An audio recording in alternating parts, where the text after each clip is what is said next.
Alrighty, welcome back to Them's Fighting Words here on SEN. We are very, very excited. We've got a big guest in the studio right now. We're excited to have him, one of our men, one of our favourite. You might know him as the Bendigo Bomber, but for us, he's the Denny Crute Muster. He is Crutus the Barber Beefcake. He is the Crutie Pie. We love him a lot. It's big Jim Crute, mate. Thanks for joining us. Yes, Boys, Jim. it is an absolute honour to be on your first show, and Huge. I'm looking forward to seeing how far you can take this. I can see you're a bit nervous there, Jim. You all right? I'm shaking, mate. This is more nerve-wracking for me than fighting. He's picking up on the nervous energy through the room because he's normally ice, Jim. So that's exciting, mate. We are privileged to have you in because you're in the middle of a camp, getting to the end for a massive fight for you, coming off a fair, extensive layoff. Firstly, I just want to say thanks for coming in, mate, at this time. But give us a little bit of an insight for the listeners that might not know your most recent part of your career with your journey with your injuries. Just run us through what you've been through and what you're leading to in Perth and what's going to happen to that opponent.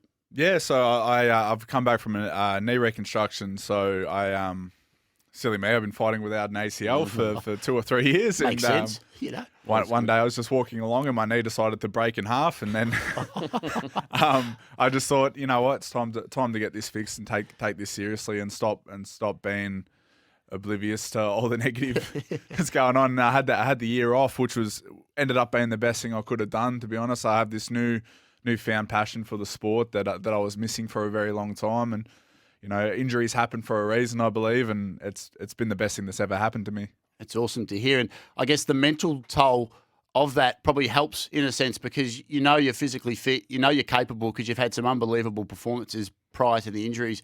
But I guess going through something like this and seeing how you've got, because I've even just in our short time of knowing you, I've seen a massive change in just your mindset and the person you're becoming and watching your Instagram and how hard you're training and how locked in you are. So it must be exciting for you to have opened up another, I guess, door in a sense of getting on top of the mental side of the fight game, which is obviously one of the hardest parts. And I think it's very dangerous for the guys in that division now that you're healthy, you're fit, and you're mentally ready to go. Yeah, 100%. I think you said it best. There's one thing to be healthy, but there's another thing to be mentally healthy. And I was trying to get through one doorway that just wasn't for me, and I had to take a step back and go through another doorway. And I feel like I've finally found my finally found my road. You know? Yeah, absolutely.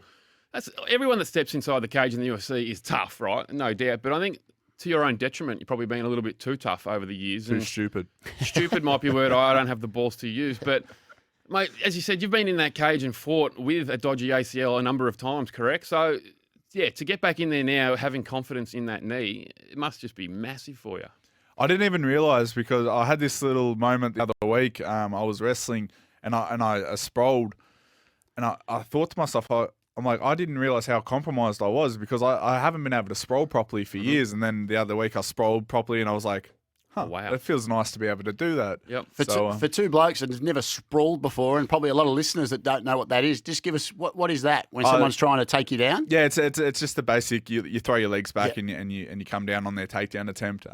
It's like a burpee, but when someone's trying to take you down. So it's a burpee and someone trying to take you down. So Yeah. that's a fun combination. Yeah, sort of. Yeah. Mate, talk to us about your opponent. So it's a big fight for you, but it's obviously this guy's not going to just come to Perth and have a holiday and let you do what you want to do. What are you expecting from him? And I guess you don't want to give away too many tips, but has your preparation in a sense of, I know that you've come from the jiu-jitsu stuff and you sort of got stuck in that striking. Are you trying to sort of mix things up now and catch these guys off guard? Definitely got to mix it up, but to me, it's like I know what's in front of me. I know Alonzo is a great fighter and a great athlete, and I know he's not coming to have a holiday, as you said. But for me, it's just about making sure that I keep myself under control. If I'm under control, there's no one that can stop me. And obviously, I fell in love with the striking. I stopped wrestling for a little bit because of a lot of reasons, but this is MMA, and I'm very good at striking. I'm very good at wrestling. I'm very good at grappling. And I think I'm the best in the world at putting them all together. So that's what we got to bring into this fight, the ability to improvise and adapt and change up during the fight and find the route to victory in there. Yeah. Because Alonzo is pretty well-rounded and he's a very powerful man. So I have to figure out, while I'm in there, I have to make adjustments on the fly when I'm in there with him. Yeah, and you mentioned that you sort of got excited by the striking part of it. And I guess Now, you're in the studio, so I don't want you to jump across at me, but it looked like, from a guy that's never fought, when you fought Jamal Hill and got stopped there, it looked like you were over-eager and wanting to sort of put on that big performance, and have that highlight reel. Whereas I feel like if you didn't have that mindset, it might have gone a lot different, and he's now fighting for a title today. So it shows you the sliding doors in the UFC if you just have an idea of what you want to do, but not, I guess, respect every opponent at the time. Is that not respect him, but try and do something that maybe isn't there? I guess. Yeah, you're right to a degree there. I think if you look closely and you actually look at me when I was fighting Jamal, you would see that I was actually very scared deep down, and I overcompensated by acting like I wasn't. Bravado. So, it's a bravado thing, and I had to do a lot of mental work and deal with my subconscious. Yeah. And yeah, that's the biggest thing, like fighters, that we're always pretending that we're not scared, or we're always pretending in different ways. And sometimes you just have to accept the fact that you are, and then you deal with it differently. But for me, it was just like, no, I've got to kill him. I've got to get him now because he's going to get me later. Yeah. Well, that's not a good way to fight. No. That's actually a terrible way to fight. That's huge to hear that from you as well, because I know this is our first radio show. I've spent the last 3 weeks telling myself, no, I'm not nervous. It's all good, mate. Don't worry about it. It's only That's a what radio I said to you before, and you just got to accept it. Just accept it and go, nothing good comes from comfort. Nothing comes from a comfort zone. So uncomfortable is good. As a UFC fighter, totally different kettle of fish. Obviously, it's something that I would never be able to do. But what is the mental side of that like? You mentioned that you do feel scared at times. I think a lot of fighters don't want to admit that. But you wouldn't be human without having some sort of fear getting into that cage, surely. Yeah, 100%. My coaches say, like Dave and Sam, they all say you're a fighter, but you're a human first. And if you lose that human side of you, what are you? You're a fighter. You become a narcissist, whatever you become. So you got to keep that human side to you, because at the end of the day, this is not just fighting. Like we're people at the end of the day. But yeah, I think the best thing is, like, you can use that fear. You can use that fear to make sure you don't slack off in the training upcoming. When you want to sleep in the morning and not go for your run, you can be like, oh, I've got to fight this monster at the end of this camp. I need to get up and go for a run. I can't have that bit of cake because I need to diet so I can make weight. Yeah. So then I'm not having a bad weight cut. So you can use that fear to your advantage. To drive you, Make it.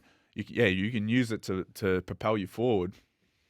I think if you didn't have a fear of fighting another man in a cage or an octagon, I think you probably shouldn't be in society, because to me it's the most frightening thing you could possibly do. Lock them up. I mean, I was lucky enough to stand in the octagon in Madison Square Garden for that Conor McGregor.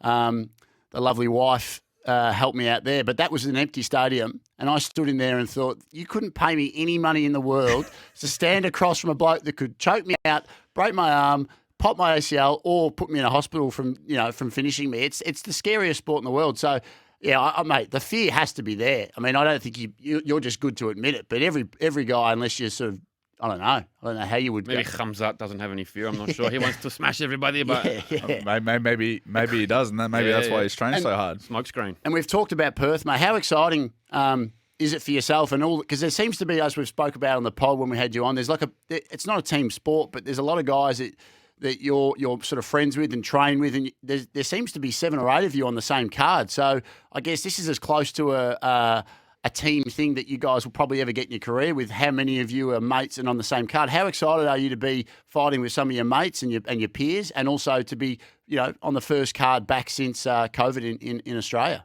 Mate, I have been waiting for the opportunity to fight at home for a very long time. I didn't get the fight on the last card in Australia because I was out injured. Yeah.